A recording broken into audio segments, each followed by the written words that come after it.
पाकिस्तान में तेजी से इल्हाद के बढ़ते हुए रुझान के खौफ से पाकिस्तानी हुकूमत ने मेरा चैनल ब्लॉक कर दिया है, जिसकी वजह से आप मेरी वीडियोस तो देख सकते हैं लेकिन चैनल नहीं।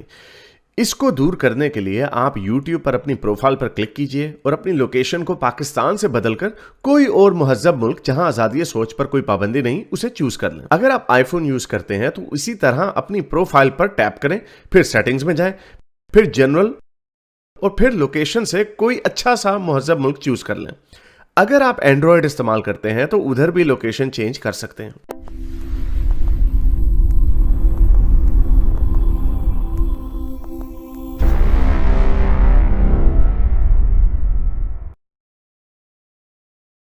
चले, मेरा ख्याल गुलजार भाई हैं, गुलजार भाई को लेते हैं तो नई फकी लेते हैं। हाँ जी गुलजार भाई। जी सर, क्या हाल है? बिल्कुल ठीक सर। एक और नई चीज हम आज डिस्कस करेंगे। अच्छा हुआ स्टोइक भाई भी साथ हैं कि भाई पहले तो लौंडियों को तो सेफ किया जा रहा था, उसको जस्टिफाई किया जा रहा था, लेकिन एक नई चीज। अच्छा, मैंने स्क्रीन शेयर किया आपके साथ, ये स्क्रीन शॉट्स लगा लिए मैंने, ट्वीट किए ताकि टाइम ज्यादा फिर लगेगा नहीं कि मैं हम ट्विटर में चीजें ढूंढ रहे होंगे। अच्छा, पहले तो लौंडियों को हारिस भाई जस्टिफाई किया जा रहा था, अब बहनों पे चढ़ने को भी जस्टिफाई किया जा रहा है। यानी जब ये इल्जाम आता है कि मुल्हिद बहनों पे चढ़ जाते हैं तो भाई ये जस्टिफाई कर रहे हैं कि बहनों पे हम चढ़ जाएंगे अगर अल्लाह का हुक्म होगा। इसमें स्टोइक अपना एक अलग व्यू देंगे, वो एक अलग बात करेंगे ऑब्जेक्टिव और सब्जेक्टिव मोरालिटी की। मैं दूसरे एंगल से बात करूंगा। मैं आपको ना फास्ट फॉरवर्ड में ये जो ट्वीट पे क्लिप है ना, ये मैं चलाता हूँ। 10 सेकंड का है, ऑडियो है, फास्ट है, ठीक है? अगर आप कहें तो, वरना मैं जबानी बता देता हूँ। चलें, चला दें। तो मुफ्ती शुमाइल साहब ने क्या बोला ये सुनिएगा, आवाज सही आई तो बताएगा, मैं दूसरे फोन से प्ले कर दूं। थोड़ा करें इसको।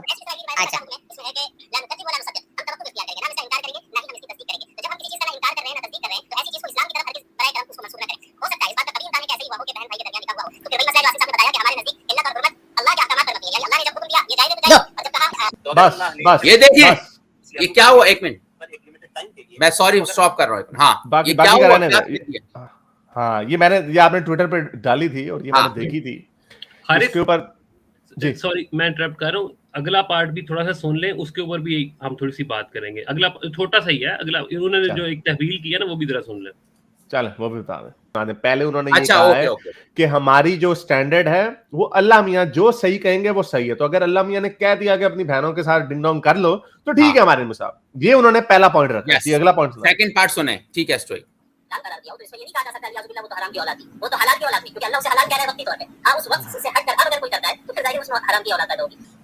मुल्हिदों का तो नहीं पता कि वो अपनी। अच्छा, ये बनी इसराइल वाली बात भी पता नहीं है, नहीं है इसमें, लेकिन उन्होंने ये बोला रिवायतें बनी इसराइल से हैं सारी। ये कहना चाह रहे हैं आप? तो कुरान, ये तो भाई कुरान में है ना ये बात। जी, मैं एक्चुअली वो सुनना चाह रहा था जहां पे उन्होंने ये कहा है कि ये दोबारा चलाता हूं, शायद मिस हो गया। नहीं, आप बता दें। नहीं, रहने दे, ज्यादा वीडियो नहीं चलानी। आप गुलजार भाई आप अपना पॉइंट कंप्लीट करें, मैं फिर उस पे मैं अपना पॉइंट। हाँ ठीक है भाई। अच्छा, ये हुआ कि मैंने लिखा है, इसमें बताएं मैंने ऐसी क्या गलत बात लिखी थी। मैंने लिखा मुफ्ती शुमाइल दावा कर रहे हैं कि he has no problem in sex with his sister if Allah orders. इसमें कोई दो राय नहीं है, आप सबने सुना। मैंने लिखा what a shame, that's why left Islam. अच्छा, so called morality in Islam is embarrassing to women existence. उसके बाद मुफ्ती यासिर साहब ने एज यूजुअल इनको क्रिकेट टीम में खिलाया जाए तो ज्यादा बेहतर है कि वो बॉलों को लेफ्ट करते हैं, ठीक है? अब मैं आपके सामने सेकंड जवाब देता हूं। ये इन्होंने लिखा मुफ्ती यासिर साहब ने, तो आप कह रहे हो कि तुमने इस्लाम इसलिए छोड़ा कि as a Muslim you had to do sex with your sister. मैं ये नहीं कह रहा था, सही है? अच्छा, फिर आगे लिखते हैं I am sorry you had to go through that, you must have been miss inform about that. मैंने इसका जवाब दिया मुफ्ती साहब, दिस इज एग्जैक्टली व्हाट मुफ्ती शुमाइल कह रहे हैं, आप मेरे कंधे पे रख रहे हो। इफ अल्लाह अलाउज इंसेस्ट, अगर अल्लाह इंसेस्ट को अलाउ करता है, मुफ्ती शुमाइल कहते हैं कि वो परफॉर्म कर सकते हैं, वो ऑब्लिगेटेड हैं अपने अरेबिक अल्लाह की। इसलिए तो मैंने इस्लाम छोड़ा कि मैं नहीं ऑब्लिगेटेड, मेरा ये पॉइंट था। विद ड्यू रिस्पेक्ट, आपने मेरे पॉइंट को डॉज कर दिया। अच्छा, इसके बाद हमारे फेवरेट कैसर राजा साहब आते हैं। बजाय वो पॉइंट को एड्रेस करते हैं मुफ्ती शुमाइल का, ये कहते हैं आई एम श्योर तुम बेहतर फील कर रहे होगे as an atheist, their hero such as Richard Dawkins publicly rationalize incest. ठीक है, उसके बाद ये आगे चलती है कन्वर्सेशन। चले एक सेकंड, हाँ मैं इसका जवाब भी दे दूं। हाँ पहली बात, आपने जो पॉइंट रखा, आपका पॉइंट बड़ा सिंपल सा था, मुझे तो समझ आ गया। और ये वो कीड़े निकालने वाली बात है, क्योंकि ये असल पॉइंट मुफ्ती इस्माइल ने कहा कि अगर हमारी मोरालिटी का जो म्यार है वो खुदा है, खुदा कहेगा पखाना खा लो तो ये पखाना खा लेंगे, खुदा कहेगा अपनी बहन के साथ सेक्स कर लो तो ये सेक्स कर लेंगे, खुदा कहेगा कि जहाद पे निकल जाओ तो ये जहाद पे चले जाएंगे। दैट्स द स्टैंड, ये इनका वर्ल्ड व्यू है, ये खुद कह रहे हैं। तो भाई, और उन्होंने एक दफा ऐसे करके दिखा दिया, फेयर इनफ, अब आपने अपनी थियोलॉजी में शाखे निकाल लिया, अब अल्लाह मियां ने ऐसा हुक्म नहीं दिया। लेकिन पॉइंट ये आता है कि अल्लाह ने जैसे इब्राहिम को कहा जी अपने बेटे की कुर्बानी, तब उसको करना पड़ेगा। भाई ये कितनी चवला है, बेटे की कुर्बानी, ये क्या बात हुई भाई?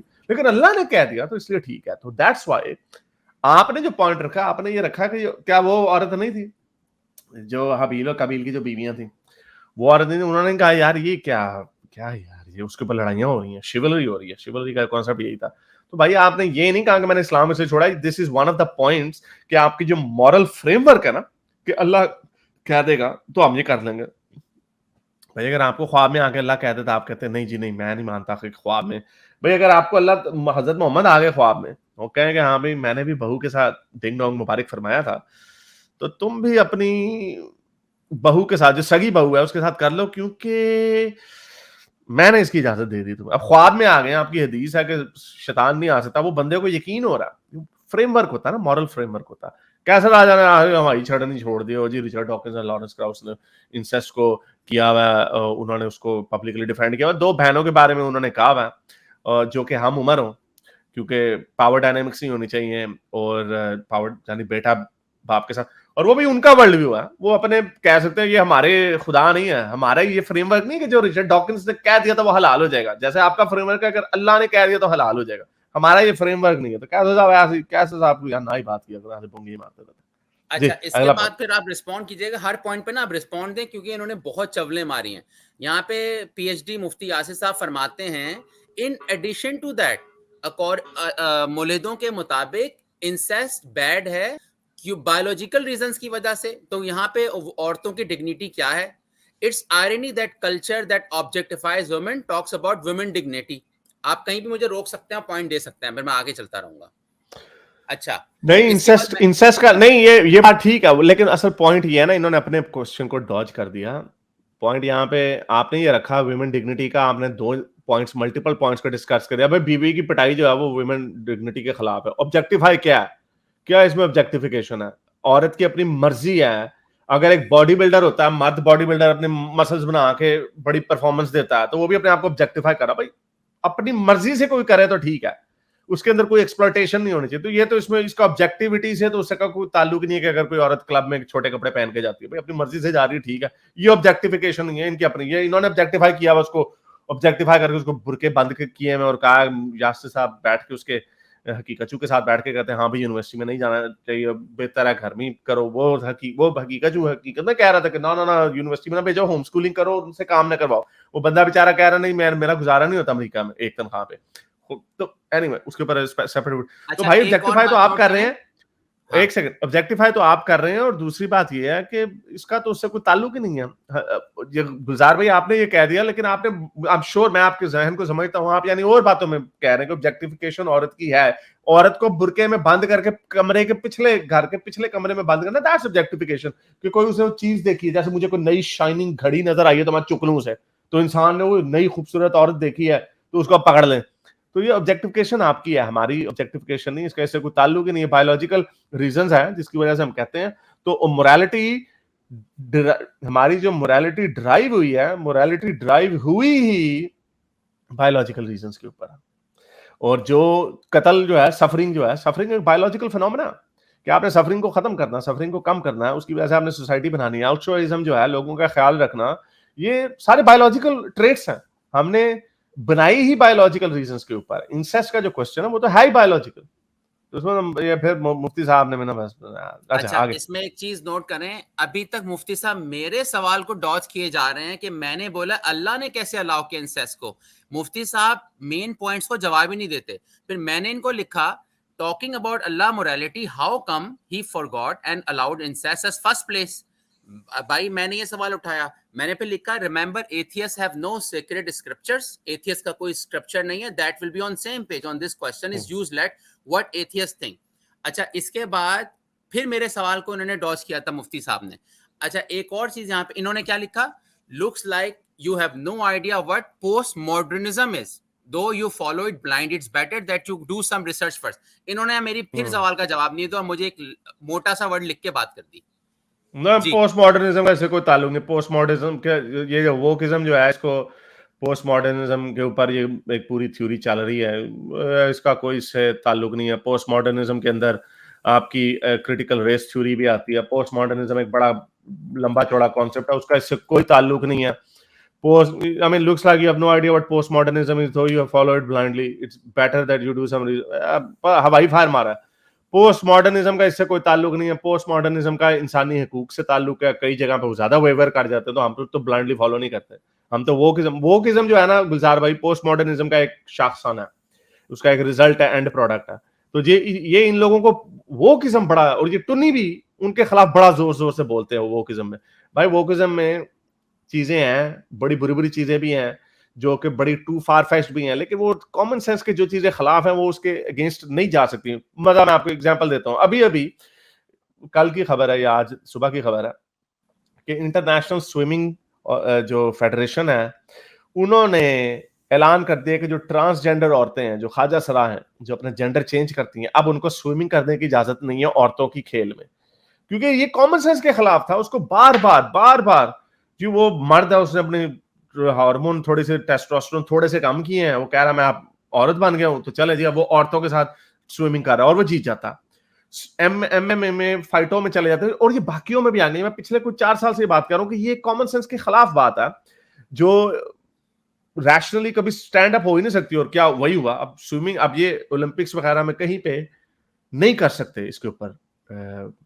जो ख्वाजा सरा हैं ट्रांसजेंडर, उनके लिए अलहदा कैटेगरी बनेगी। मैंने पहले भी कहा था, उनकी अलहदा कैटेगरी बना दो, ठीक है, हो सकता है कम हो, लेकिन अलहदा कैटेगरी होनी चाहिए। औरतों को इस चीज की भुगतना नहीं चाहिए। एमएमए में तो वो ज्यादा नुकसान होता है। एक एमएमए की चैंपियन को एक ट्रांसजेंडर औरत ने मारा, उसने कहा मैं कभी जिंदगी में इतना ताकतवर मुक्का मेरे मुंह पे नहीं पड़ा।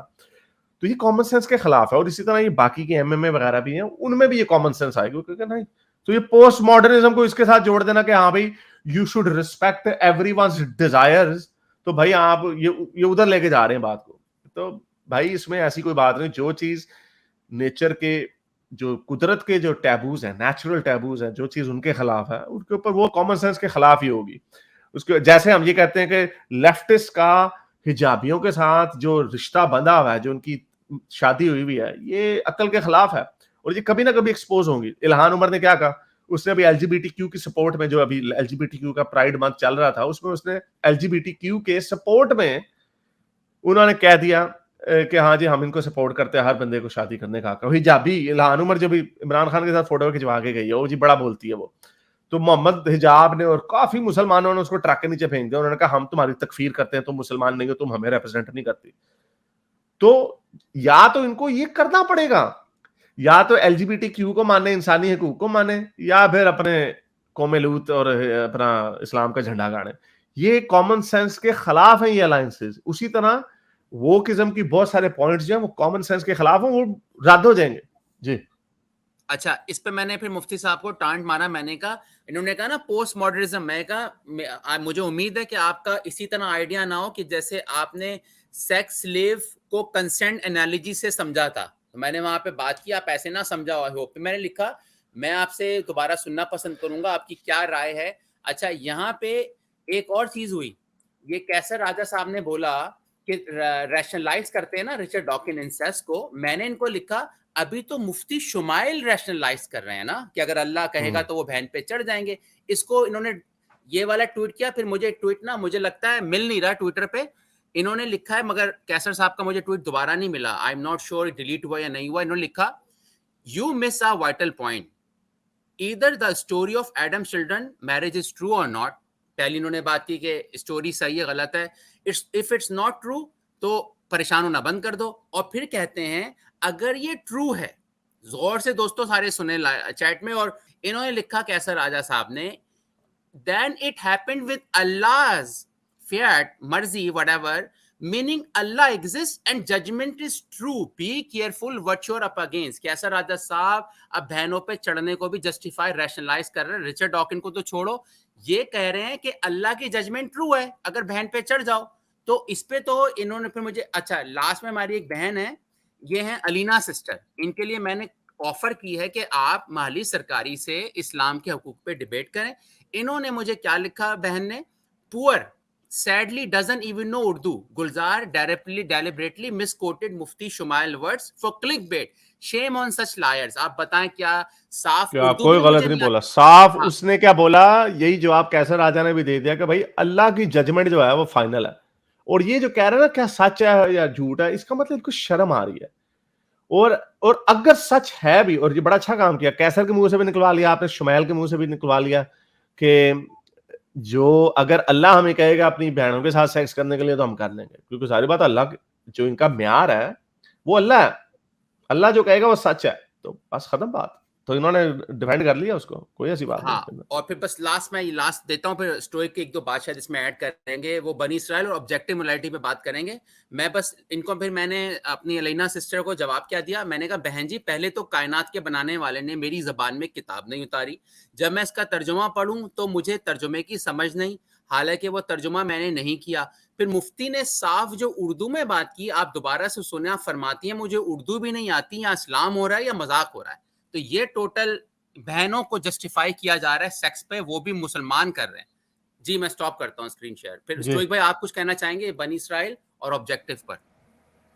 हाँ नहीं, वो तो खैर मेरा बड़ा एक जिमनी सा पॉइंट मेरा ये है कि ये लोग जो बड़ा फखरिया अंदाज में पेश करते हैं कि हमारी मोरालिटी ऑब्जेक्टिव है, हमारे पास वो पैमाना है कि हम जो है वो सही और गलत की पहचान कर सकते हैं। नहीं ना, आपने ये लिमिट कर लिया है कि जो अल्लाह कहेगा वो ही आप मानेंगे। तो दैट मीन्स अल्लाह ने आपको जब पहले अपनी मजबूरियों की वजह से, अल्लाह की मजबूरियों की वजह से उसने आपको बहनों के साथ अलाउ किया तो आपने वो मान लिया, उसके बाद उसने मना कर दिया तो आपने वो मान लिया।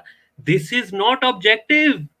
अगर एक जो चीज पहले हलाल थी बाद में वो चेंज हो गई वजूहात यानी कि सर्कमस्टांसिस की वजह से, this is it means it is subjective. यही सब्जेक्टिव होती है कि आप कंडीशंस और सर्कमस्टांसिस के लिहाज से जब अपना व्यू पॉइंट बदल लें तो और क्या होता है सब्जेक्टिव। कहां गई आपकी ऑब्जेक्टिव मोरालिटी? तो ये बिल्कुल इनकी ऑब्जेक्टिव मोरालिटी जो है ना वो बिल्कुल और सर जो मोरालिटी, जो नस्ख तनसीख वाला जो मामला है, अल्लाह तो उन 23 सालों के अंदर अपने प्लान्स बदलता रहा।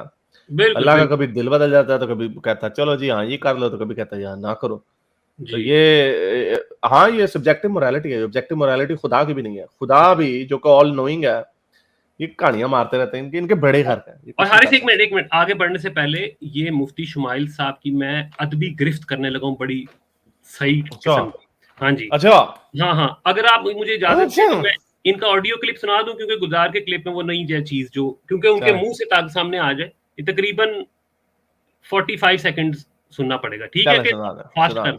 सीधी सी बात ये है कि इस्लाम हरगिज़ ये न किताबुल्लाह में न सही अहादीस में, सही रिवायतों में कहीं इसका जिक्र नहीं मिलता कि हजरत आदम के बाद नस्ल किस तरह चली, शादियां किस तरह होती थी, किस तरह नहीं होती थी। हाँ, अलबत्ता इजराइली रिवायतें बाज मिलती है जिसमें इसका जिक्र है, जो सूरत ये मारूफ है, ये इजराइली रिवायतों में इसका जिक्र मिलता है। तो अब हम ये देखेंगे कि इजराइली रिवायतों की शरीयत में क्या हैसियत है, इजराइली रिवायतों को हम कबूल करते हैं नहीं करते हैं, करते हैं तो किन वजूहात की बुनियाद पर करते हैं, हम ये बताएंगे। सिंपल सी बात है, इजराइली रिवायत के मुताल्लिक जो उलमा का जिस बात पर इत्तेफाक है वो यही है कि इजराइली रिवायतों से वो बातें जो हमारी यानी शरीयत के अहकामात के तायीद में हो और शरीयत के अहकामात उन रिवायतों की तायीद करते हैं, तो फिर हम उन रिवायतों को एक्सेप्ट करेंगे, क्योंकि हमारी शरीयत वही कह रही है, किताबुल्लाह वही कह रही है, अल्लाह के नबी की सही हदीस वही कह रही है। दूसरी सूरत यह है कि भाई बिल्कुल ऑपोजिट हो, यानी शरीयत में बता दिया गया कि फला चीज ऐसे होगी और उसमें कहा जा रहा है उसके ऑपोजिट कहा जा रहा है। तो जब मसला ऑपोजिट का आएगा तो उस जगह पे हम इजराइली रिवायत को तर्क करेंगे, क्योंकि असल हमारे लिए हुज्जत किताबुल्लाह और सुन्नत है। तीसरी सूरत ये होती है कि इजराइली रिवायतों में कोई ऐसी यानी ऐसी बात कही जा रही है जिस पर किताबुल्लाह और सही अहादीस खामोश है। मसलन यही हजरत आदम अलैहिस्सलातु वस्सलाम की बात, नस्ल किस तरह चली, अच्छा भाई बहन का आपस में निकाह होता था, तो किताबुल्लाह इस पर खामोश है। अच्छा पर खामोश। अच्छा चले, इनका पॉइंट ये था कि ये किताबुल्लाह में और सही हदीस में ये चीज नहीं आई। अच्छा, और इस्लाम की किसी भी सोर्स से ये चीज नहीं आती, और ये सिर्फ इन्होंने इम्प्लाई ये किया हारिस कि ये सिर्फ और सिर्फ इसराइलियात से आती हैं, तो हमारे लिए मानना जरूरी नहीं है। अब मैं मुफ्ती शुमाइल साहब के बारे में ये कहना चाहूंगा कि सिर्फ मुफ्ती शुमाइल साहब दो ही पॉसिबिलिटीज हैं। यहाँ तो ये आपने बात की है जहलियत में, और ये को मैं नेगेटिव बुरा लफ्ज नहीं इस्तेमाल कर रहा क्योंकि आप जानते हैं कि आपकी इल्मी जुबान में ये जहल का वर्ड यूज किया जाता है। तो यहाँ तो आपने अपनी जहलियत में ये बोली है कि आपको पता नहीं था, और अगर आपको पता था और मुझे यकीन है कि आपको पता होगा, और मैं सबूत देता हूँ कि क्यों आपको पता होगा। अब इन्होंने काम लिया, अगर दूसरी सूरत में इन्होंने ये बड़ी हमारे पे वो लफ्जों की भरमार करते हैं ना, मैं भी इन पे जरा थोड़ी सी बम्बार्डमेंट करना चाहता हूँ लफ्जों की। मेरे नजदीक मुफ्ती शुमाइल साहब ने झूठ से काम लिया है, बल्कि फरेब से काम लिया है, बल्कि कजब से काम लिया है, इन्होंने हीले से काम लिया है, इन्होंने दजल किया है, इन्होंने मकर किया है, इन्होंने अय्यारी से काम लिया है, इन्होंने द्रोहगोई की है, धोखेबाजी की। अब आप दिखाएं ये सारी बातें मैंने क्यों की। हारिस, मैंने अभी आपको एक स्क्रीनशॉट भेजा। अब ये क्यों? क्योंकि देवबंदी मुफ्ती आजम प्लेनेट अर्थ की तफसीर है, मुफ्ती तकी उस्मानी साहब की तफसीर है। अच्छा जी, अब हम जिसको मुफ्ती यासिर साहब मानते हैं, ये खुद भी शुमाइल भी देवबंद है। जी जी, ये भी देवबंदी है जी, बिल्कुल। ये देख के फंस जाते हैं कितने वाकई हाँ। 2 नंबर है। मैं आगे जाने से पहले मैं ये मुद्दा रख दूं कि ये जो स्टोइक भाई ने जो भारी भारी अल्फाज बोले वो क्यों बोले हैं, वो इसीलिए कि जब ये, क्योंकि इनका पाला पड़ा मुल्हिदों के साथ, तो जिस फिरके से ये ताल्लुक रखते हैं उसको भी चुपके से कारपेट के नीचे रख देते हैं, स्वीपिंग अंडर द कारपेट। भाई आपका अकीदा ये है, अगर आप देवबंद हैं तो आपका अकीदा ये है जो अभी तफसीर मुफ्ती तकी उस्मानी साहब प्लैनेट अर्थ की स्टोइक भाई पढ़ के सुनाने लगे। जी बोले जी। अच्छा, इसके अंदर ये जो रेलेवेंट पार्ट है ना, मैंने ये नोट किया, सूरह मायदा की आयत नंबर 27 है, उसके अंदर इसकी तफसीर है। उसमें ये हाबील और काबील की कुर्बानी का जिक्र है उसके अंदर। और ये सिर्फ मुफ्ती तकी उस्मानी नहीं, ये कुर्तुबी में भी है इसका जिक्र, और भी तफसीरों, क्लासिकल तफसीरों में जिक्र है कि असल वाकया क्या था। अच्छा, अब इन्होंने इसमें द्रोह को ये इन्होंने की, इन्होंने कहा कि ये इम्प्लाई ये किया कि ये सिर्फ इसराइलियात से आता है। अच्छा, अब हम देखते हैं कि मुफ्ती तकी उस्मानी साहब ने क्या लिखा है। मैं पूरी नहीं पढ़ रहा हारिस, जो मैंने पार्ट हाईलाइट किया ना मैं वो पढ़ लूं। अच्छा, उसमें लिखते हैं, लेकिन इस कुर्बानी का पस मंजर क्या था कुरान करीम ने इसकी तफसील नहीं बताई। ओके, अलबत्ता मुफस्सरीन ने हजरत अब्दुल्ला बिन मसूद और कुछ दूसरे सहाबा कराम के हवाले से एक वाकया तफसील से बयान किया है, जिसका खुलासा ये है कि हजरत आदम के 2 बेटे थे, जिनमें से एक का नाम काबील था और एक का हबील। उस वक्त चूंकि दुनिया की आबादी सिर्फ हजरत आदम की औलाद पर मुश्तमिल थी, इसलिए उनकी अहलिया के हर हमल पे 2 जुड़वा बच्चे पैदा होते थे, एक लड़का और एक लड़की। उन दोनों के दरमियान तो निकाह हराम था, लेकिन एक हमल में पैदा होने वाले लड़के का निकाह दूसरे हमल से पैदा होने वाली लड़की से हो सकता था। और यही लड़ाई थी हाबील काबील की, क्योंकि उसको अपनी ट्विन जो है वो पसंद आ गई थी। अब मुफ्ती शुमाइल साहब, अगर आप में थोड़ी सी भी जो है वो सच्चाई की रमक बाकी है, तो आप ये बताएं कि ये जो है अब्दुल्ला बिन मसूद, ये बनी इसराइल के यहूदी हैं? इनको आप इसराइलियात कहेंगे? या दूसरे साहबी जो थे वो यहूदी थे, उनको आप इसराइलियात कह रहे हैं? ये आपने कैसा घुमाई है बात कि जी ये इसराइलियात में से आता है तो हमारे लिए लाजिम नहीं है उसको माने या ना माने। कितने पक्के मुंह के साथ आपने ये बात की है, और आप हमें कहते हैं कि हम झूठे हैं। और या तो आप बन जाए ना इंजीनियर मिर्जा की तरह, हम किसी फिरके से ताल्लुक नहीं रखते, बिल्कुल बनना देवबंदी है, करनी है सारी कहानियां हैं, और फिर जब आपको पता होता है कि भाई ये तो हमारी शर्मिंदगी हो रही है, हमें ये मुल्हिदीन के सामने हमें शर्मिंदगी हो रही है, तो फिर ये कहते हैं ओ जी, तब ये अपने उनको ये बहाने मारने लग जाते हैं कि भाई इसका उससे कोई ताल्लुक नहीं है। तो ये मुनाफिकत क्या, दोबारा बोल दें, मुझे बड़े बड़े लफ्ज आपने बोले थे, इन्होंने किस चीज से काम लिया? ये इन्होंने झूठ से काम लिया, फरेब से, कजब से, हीले से, दजल से, मकर से, अयारी से, द्रोहगोई से। चल ये मैंने उनके लिए सवाल, उसकी ये मैं बताता हूँ, ये मैं कोई उनकी तस्दीक नहीं कर रहा, बिल्कुल मैं ऑनेस्टली बता रहा हूँ, मैं किसी की तस्दीक नहीं कर रहा। ये हम पे मुख्तलिफ किस्म के वार करते हैं, कभी अरबी के वार करते हैं, कभी लैंग्वेज के वार करते हैं, कभी जनाब वो चेरी पिंगिंग के वार करते हैं। तो भाई एंज नहीं चलना हो, ओ जमाने गए जब गुल्लू मियाँ फाख्ता उड़ाया करते थे। हाँ, ये अब नहीं, ये अब हो ही नहीं सकता। मैं कहता हूँ इस बात पे जो इनको शर्म आती है ना, इन बातों पे, कुछ बातों पे, और उसमें ये दूसरी एक्सप्लेनेशन ले आते हैं जो कि बड़ी फ्रिंज है। एक तरफ ये इतने पक्के फिरकों में बटे हुए जो कि पूरे हदीसों और फुकहा की ओपिनियंस को इतना रिजिडली मानते हैं, लेकिन जब इनको पकड़ते हैं ना कि ये क्या खाच मारी गई है, तो उस पे फ्रिंज व्यू को भी कन्वर्सेशन के अंदर ले आते हैं। जब इनकी आपस में देवबंदी वर्सेस ब्रेलवी हो रही होती है, तब उसमें यूं किताबें दिखा रहे होते हैं, वो जी हमारे मुफ्ती ने ये लिखा है, तब फ्रिंज व्यू नहीं होता, तब उनके व्यू तब नहीं वो मान रहे होते। तो ये इनकी मुनाफकत, ये हम लोगों ने ही इनकी मोरालिटी को थोड़ा सा झंझोड़ा है। 9 साल की बच्ची, लौंडियां, ये बहन भाइयों के साथ डिंग डोंग वगैरह, अल्लाह ताला ने, अल्लाह को शर्म नहीं आ रही थी। अल्लाह, वो कहता है अल्लाह हर जगह पे होता है। जब अल्लाह ने हबील काबील को वो अपनी अपनी बहनों के साथ डिंग डोंग करने पे मजबूर किया, ओ एक जोड़ा और बना देता है, तू मट्टी तेरे को खत्म हो गई सी। अब उनको अल्लाह में ऊपर से देख रहा था, अल्लाह में तो फिल्म देख रहे होते हैं ना, अल्लाह में ऊपर से देख रहे, वो देखो वो बीसी है, वो भी बीसी है। क्या यार, ये क्या मोरालिटी है। और एक और पतली लगे याद देते हैं, वो ये जी। है कि ये इनको हंसी आती है इस तरह के जोक्स पे, जब इनके चैनल के लोग जो बिल्कुल यानी कि ये लो लेवल ह्यूमर करते हैं कि जी एथियस्ट सन ऑफ मंकी नाम लिख के इनकी स्ट्रीमों में जाते हैं, तो आगे से फिर ये लोग हंसते हैं, नहीं नहीं ठीक है कोई बात नहीं, फतवा दे देते हैं कि ठीक है, यस ऑल गुड। तो डरे उस वक्त से कि जब किसी मुल्हिद ने ये नाम बना दिया, Muslim son of dash dash dash, BC, और वो इस तरह के नाम बीसी मतलब बीसी मतलब बिफोर क्राइस्ट। अच्छा चल, मैं बस एक आखिरी बात कहना चाहता हूँ हारिस, कि मैं आप लोगों से कहता हूँ, कैसर भाई, मुफ्ती यासिर, मुफ्ती शुमाइल और सारे लोग, मैं एज ए एथियस्ट, अगर मुझे अल्लाह कहता है मैं अपनी बहन पे चढ़ूं, आपकी तरह मैं नहीं चढ़ूंगा, मैं मना कर दूंगा।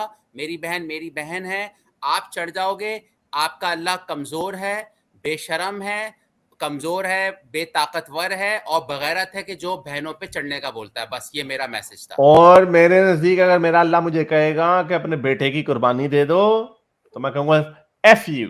मेरे इस नेक काम को जारी रखने के लिए मुझे पेपैल या पेट्रियन पे जरूर सपोर्ट कीजिए, ताकि मैं अपना पैगाम ज्यादा से ज्यादा लोगों तक पहुंचा सकूं।